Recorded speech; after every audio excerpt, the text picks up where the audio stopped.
말씀은 이사야서 22장 1절부터 14절까지의 말씀입니다. 오늘 말씀 읽기 순서는 22장과 23장을 함께 읽어야 되는데 22장 1절부터 14절까지의 말씀을 함께 봉독하도록 하겠습니다. 22장 1절부터 함께 봉독드립니다. 환상의 골짜기에 관한 경고라. 내가 지붕에 올라가면 어찌함인고, 요란하며 떠들었던 성, 즐거워하던 고을이여, 너희 죽임을 당한 자들은 칼에 죽은 것도 아니요 전쟁에 사망한 것도 아니라 너희 관원들도 다 함께 도망하였다가 활을 버리고 결박을 당하였고, 너희 멀리 도망한 자들도 발견되어 다 함께 결박을 당하였도다. 그러므로 내가 말하노니 돌이켜 나를 보지 말지어다. 나는 슬피 통곡하겠노라. 내 딸 백성이 패망하였으므로 말미암아 나를 위로하려고 힘쓰지 말지니라. 환상의 골짜기에 주 만군의 여호와께로부터 이르는 소란과 발핌과 혼란의 날이여, 성벽의 무너뜨림과 산악에 사무쳐 부르짖는 소리로다. 엘람 사람은 화살통을 메었고 병거 탄 자와 마병이 함께하였고, 기르 사람은 방패를 드러냈으니 병거는 내 아름다운 골짜기에 가득하였고 마병은 성문에 정렬되었도다. 그가 유다에게 덮였던 것을 벗김에 그날에야 내가 숲을 곳간의 병기를 바라보았고, 너희가 다윗성에 무너진 곳이 많은 것도 보며 너희가 아랫못의 물도 모으며 또 예루살렘의 가옥을 개수하며 그 가옥을 헐어 성벽을 견고하게도 하며 너희가 또 옛못의 물을 위하여 두 성벽 사이에 저수지를 만들었느니라.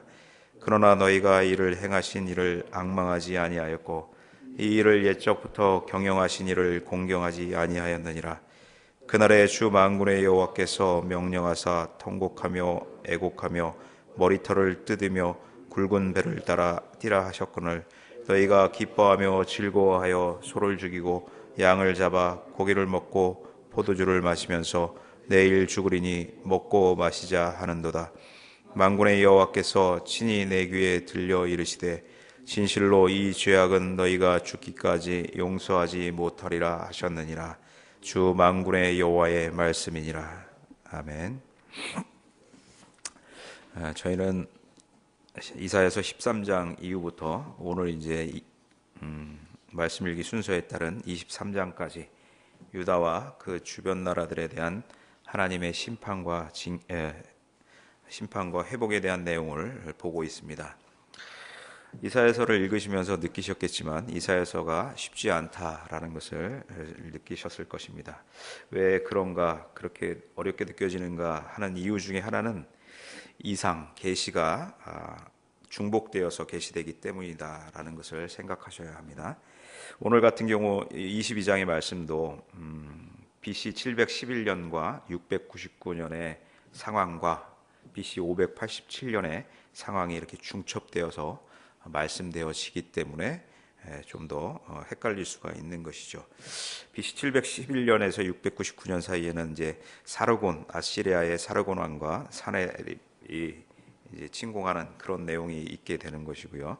587년에는 이제 침공하여서 586년에 유다가 망하게 되는 그런 내용이 중첩되어서 중복되어 계시되기 때문에 그것이 시대순위나 시간 순으로 이렇게 일목요연하게 정리되어서 제시되지 않기 때문에 좀 혼란스럽고 헷갈릴 수가 있다라는 것을 이사야서를 읽으시면서 참고하시면 이해하시는 데 도움이 될 것이다라는 생각이 듭니다. 13장 이후부터 오늘 읽은 22장과 23장에 이르기까지 유다와 열방 나라들에 대한 심판과 회복에 대하여 이렇게 이제 계시되는 내용들로 구성되어 있는데, 이 유다와 열방 나라들이 하나님께 심판을 받는 이유는 뭐냐면 11절에 나오는 22장 11절 저희가 읽은 말씀에 그것이 잘 기록되어 있습니다. 너희가 이를 행하신 이를 앙망하지 아니하였고 이 일을 옛적부터 경영하신 이를 공경하지 아니하였느니라. 모든 인류의 역사의 주관자 되시는 하나님께서 하시는 것에 대하여 순종하지 않고 자기가 하고 싶은 대로 자기의 계획대로 이렇게 행하였던 것을, 그 이유를 통하여서 심판하시게 되는 그런 것을 보게 되는 것이죠. 13장부터 23장까지의 말씀을 통하여선 역사의 심판자가 누구신지, 그리고 회복시키시는 분도 누구신지, 그것을 분명히 알고 회개하고 돌아올 것, 그리고 하나님의 뜻에 순복할 것을 말씀해 주고 있는 것입니다. 저희가 읽은 22장에서는 여기 보시면 1절에 이렇게 기록되어 있죠. 환상의 골짜기다, 이렇게 기록되어 있습니다. 왜 유다와 예루살렘이라고 하지 않고 환상의 골짜기라고 이렇게 유다와 예루살렘을 지칭하고 있는지에 대해 생각해 보려고 하는 것입니다. 이 환상의 골짜기라는 단어에는 함축된 의미가 있기 때문에 생각해 보려고 하는 것이고요. 보통 예루살렘이나 유다를 이렇게 지칭할 때 소망의 측면에서 말할 때는 시온산이다, 이렇게 표현하는 것들을 저희가 많이 보았습니다. 그런데 이제 반대로 표현할 때 심판의 측면, 소망의 측면이 아니고 심판의 측면에서 표현할 때는 이렇게 이제 골짜기라고 표현하는 것을 볼 수가 있는데, 유다와 예루살렘이 하나님의 남다른 사랑을 받았고 그 하나님께서 계시하신 바를 누려왔는데도 하나님의 뜻을 헤아리지 못하고 심판의 대상이 된 것에 대하여 골짜기로 이렇게 표현해 주고 있는 것입니다. 그러나 그 골짜기가 절망적이고 비참함에서 끝나는 것이 아니라 하나님께서 심판함으로 끝내지 아니하시고 유다와 예루살렘에 대한 하나님의 구원의 뜻을 가지고 계시기 때문에, 그 비전을 보여주시기 때문에 환상의 골짜기라고 이렇게 표현하고 있는 것인데요. 저희가 이제 말씀을 설명을 드려가면서 이해를 하실 수 있을 것이다 라는 생각이 듭니다. 오늘 22장과 23장의 내용을 잠깐 이렇게 전체적으로 개괄적으로 한번 살펴보도록 하겠습니다. 일단 22장 1절부터 4절에서는 앞으로 유다와 예루살렘이 당할 계시를 보여주고 있는 것이죠. 그 비참함에 대하여 계시를 하고 있습니다.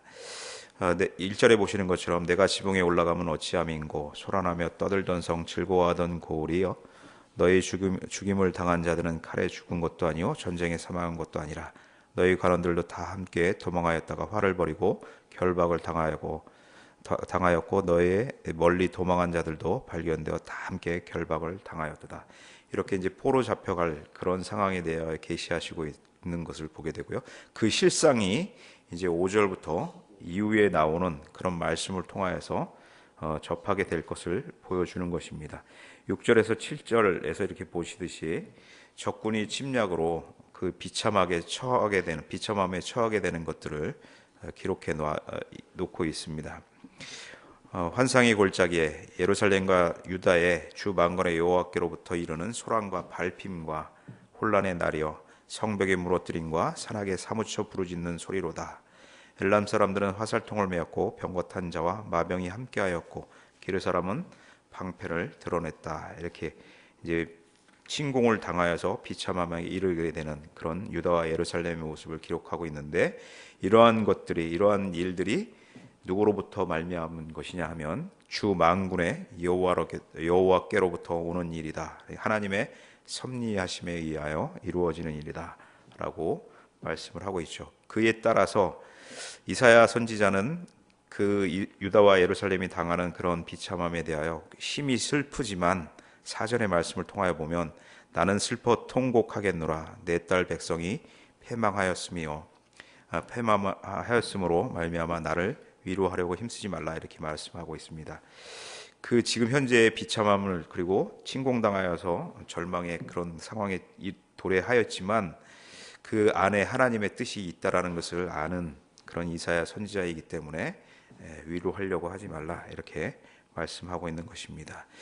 이렇게 5절 이하부터 6절, 7절의 말씀을 통하여 유다와 예루살렘이 처하게 되는 그런 비참함에 대하여서 유다 백성들은 그 실상을 제대로 보지 못하고 있음을 알게 되는 것입니다. 왜냐하면 8절의 말씀해 보시는 것처럼 그가 유다에게 덮였던 것을 벗김에, 이렇게 말씀하시고 있죠. 하나님께서 그 유다가 침공을 당하면서도 평안하다 이렇게 얘기했던 것에 대하여 실상을 보게 가렸던 눈을 보여주시게 덮였던 것을 벗기셨다는 것입니다.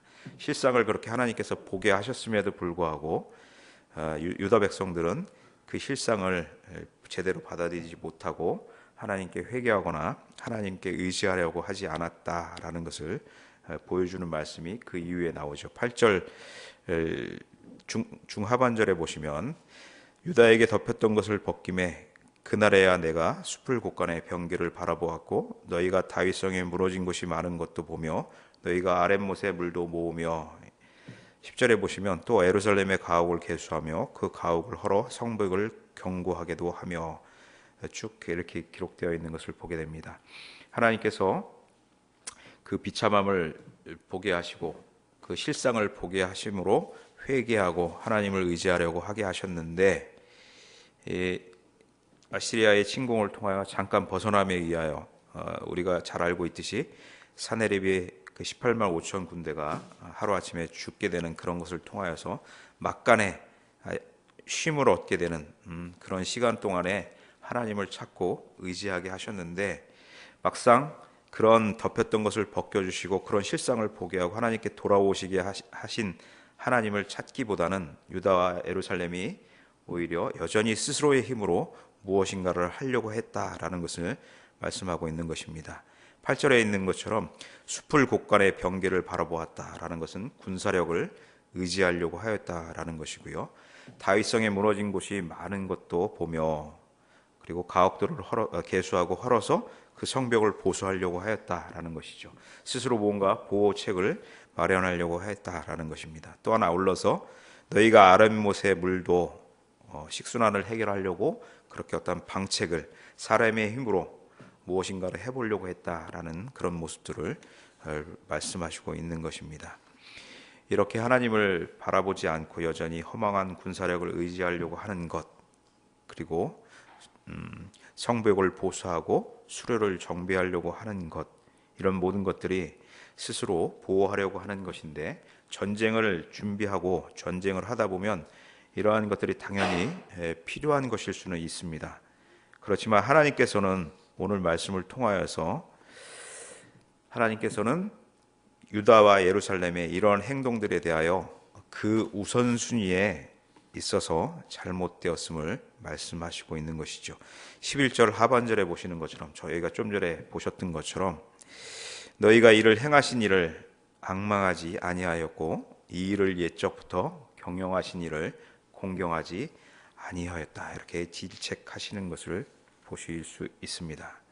또한 12절의 말씀처럼 회개의 기회를 주셨음에도 불구하고 회개하기는커녕 오히려 13절에 나오는 말씀처럼 너희가 기뻐하고 즐거워하며 소를 잡고 양을 죽여 고기를 먹고 포도주를 마시면서 내일 죽으리니 먹고 마시자, 이렇게 패역의 말하는 것을 보게 되는 것입니다. 12절에 나오는 것처럼 주 만군의 여호와께서 명령하사 통곡하며 애곡하며 머리털을 뜯으며 굵은 배를 띠라, 이렇게 하시면서 회개의 기회를 잠시 잠깐의 시간을 통하여 주셨음에도 불구하고 유다와 예루살렘은 쾌락주의에 빠져서 안일함에 빠져서 13절에 나오는 말씀처럼 먹고 즐기고 이렇게 하나님의 진노를 사는 그런 행동을 했다는 것을 보게 되는 것입니다.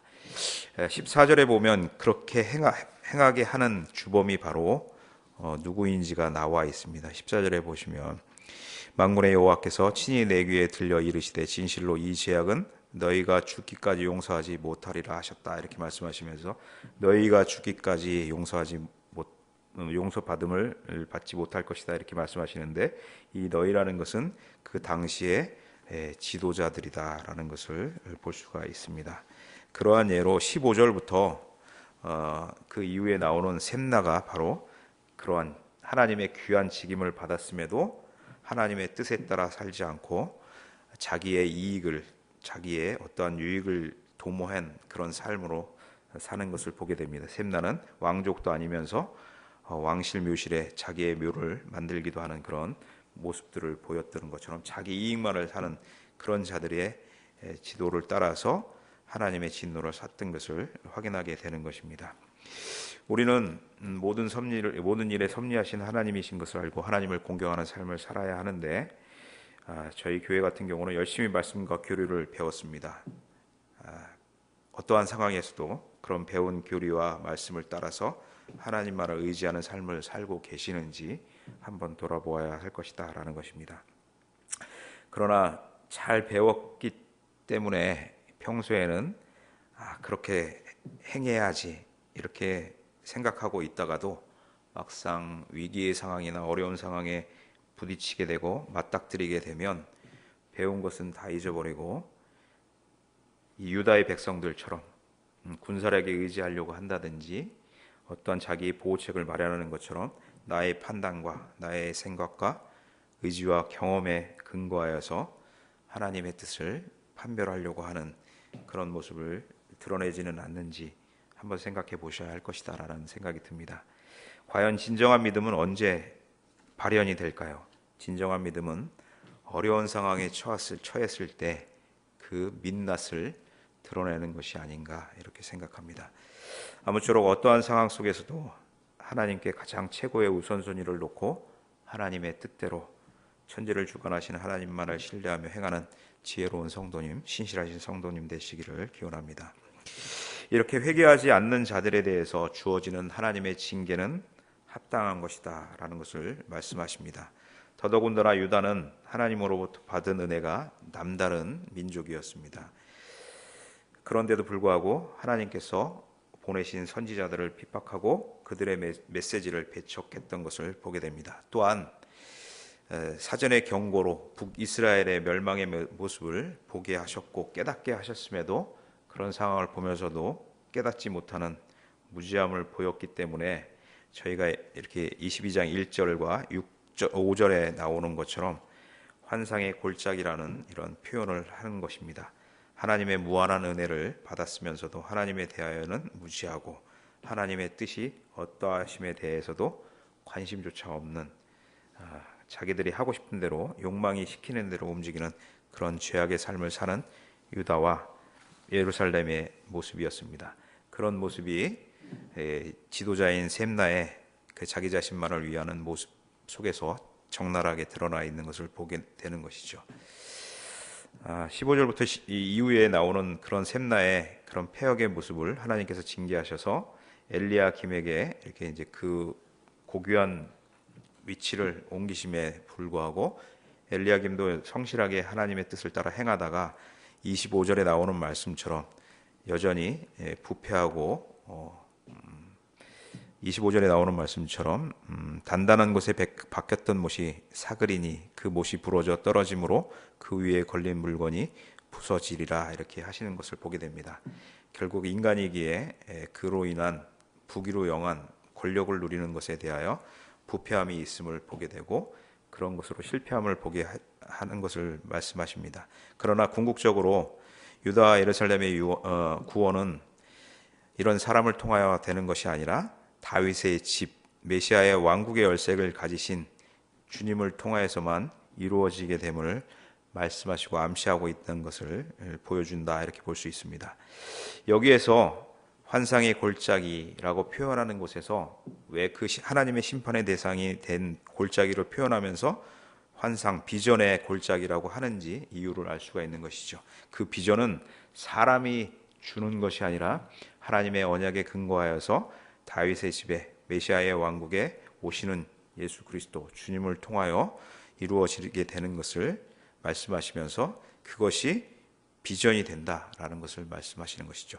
그래서 심판의 대상이 되는 속에 하나님이 주시는 그 비전이 있음을 통하여서 환상의 골짜기다 이렇게 유다와 예루살렘을 지칭하는 것을 확인할 수가 있는 것입니다. 23장에 보면 23장에서는 이제 열방에 대하여 심판하시는 그 마지막으로 두로를 이제 말씀하시는데 이 두로는 무역으로 번창하고 번영을 누렸던 그런 나라입니다. 부가 굉장히 창대했던 그런 나라입니다. 그런 나라에 대하여 심판의 경고와 회복에 대한 계시를 말씀해 주시고 있습니다. 23장 14절의 말씀을 통하여서 이렇게 보면 다시스의 23장 14절을 함께 보도록 하겠습니다. 다시스의 배들아 너희는 슬퍼 부르짖으라 너희의 견고한 성이 파괴되었느니라 이렇게 말씀하시는 것을 통하여서 다시스의 배들이 왜 슬퍼 부르짖으며 있는지를 확인할 수가 있습니다. 그것은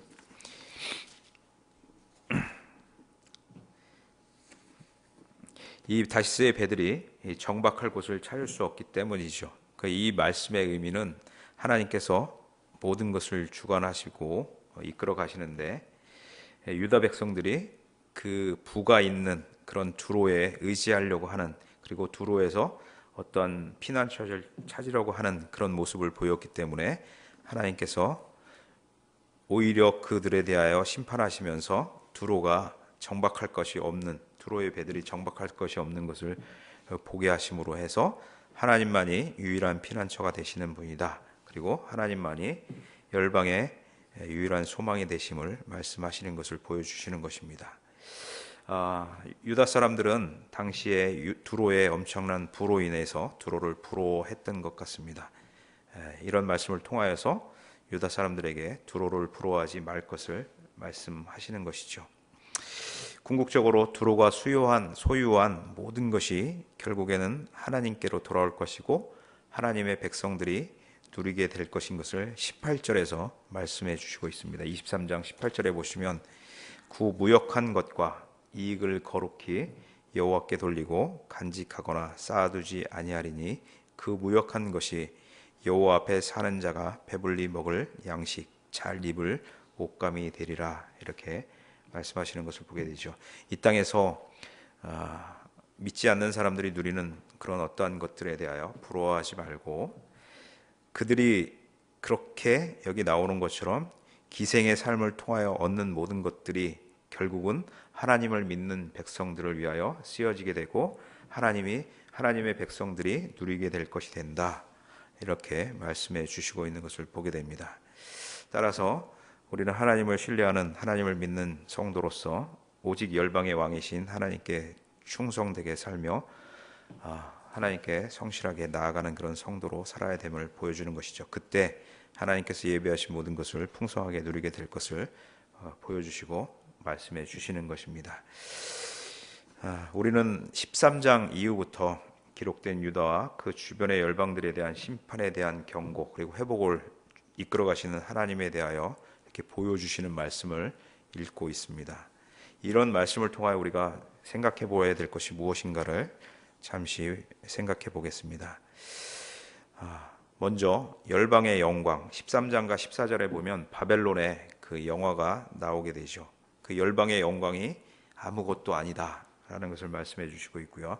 열방의 계획도 아무것도 아니다 라는 것을 14장부터 18장에 통하여 말씀하십니다. 각 나라별로 아시리아, 모압, 다메섹, 구스 등등 여러 나라들이 계획하는 것이 아무것도 아니다 라는 것을 보여주고 있습니다. 그리고 19장과 20장을 통하여서는 열방의 지혜도 아무것도 아니다 라는 것을 보여주고 있습니다. 애굽과 아수르의 강대국에 의지하려고 하는 그런 지혜를 부리는 것 같던 그런 것들이 하나님의 뜻에 근거하지 않으면 아무것도 아니다라는 것을 19장과 20장에서 말씀하시고, 21장, 어제 읽은 21장과 오늘 읽은 22장에서는 그 나라들의 그 비전, 허망하게 갖는 꿈들도 아무것도 아니고, 오늘 23장에 두로를 통하여 보여주는 열방이 가진 부도 아무것도 아니므로 하나님께서는 열방을 신뢰하지 말라고 말씀하시는 것을 이렇게 13장부터 23장에 유다와 그 주변의 열방 나라들을 심판하실 것에 대하여 말씀하시면서 보여주고 있다라는 것입니다. 오늘날에도 마찬가지다 이렇게 생각이 됩니다.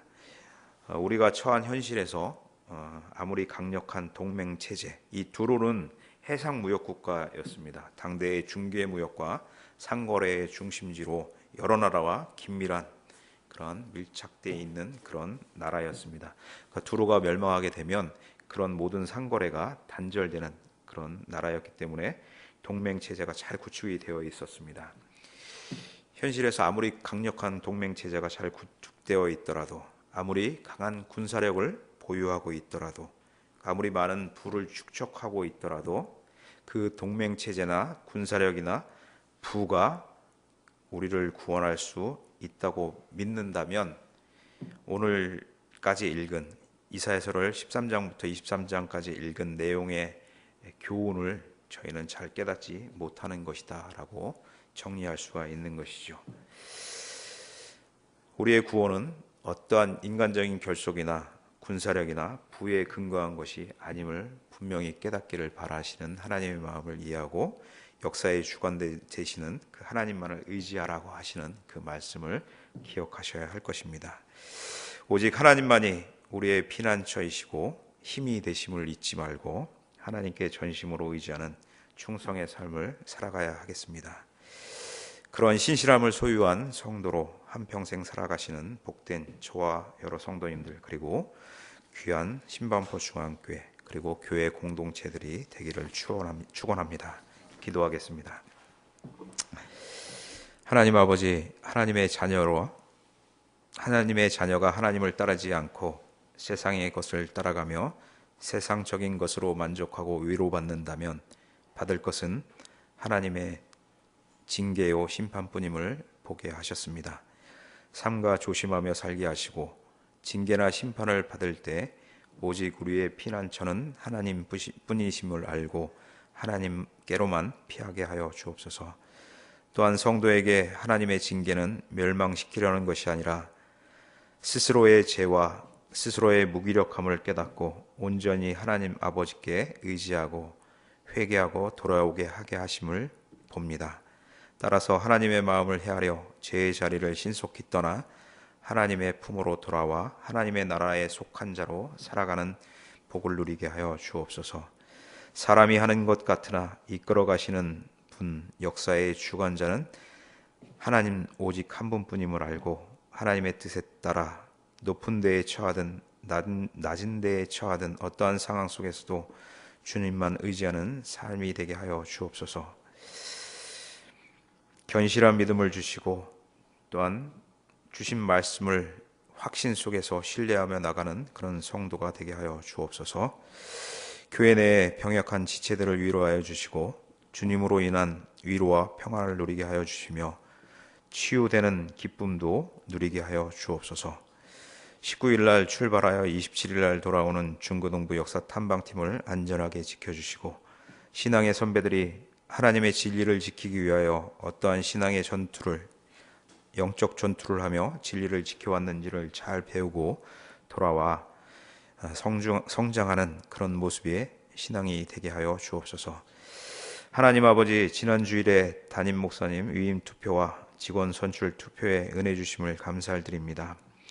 선출된 분들이나 아쉬움을 가진 분들이나 또한 함께한 모든 성도분들이 한마음으로 협력하여 주님의 몸된 교회를 든든히 세워가게 하시고 불순한 세력, 불순한 마음들이 추호도 틈타지 못하도록 주님 지켜 보호하여 주시옵소서.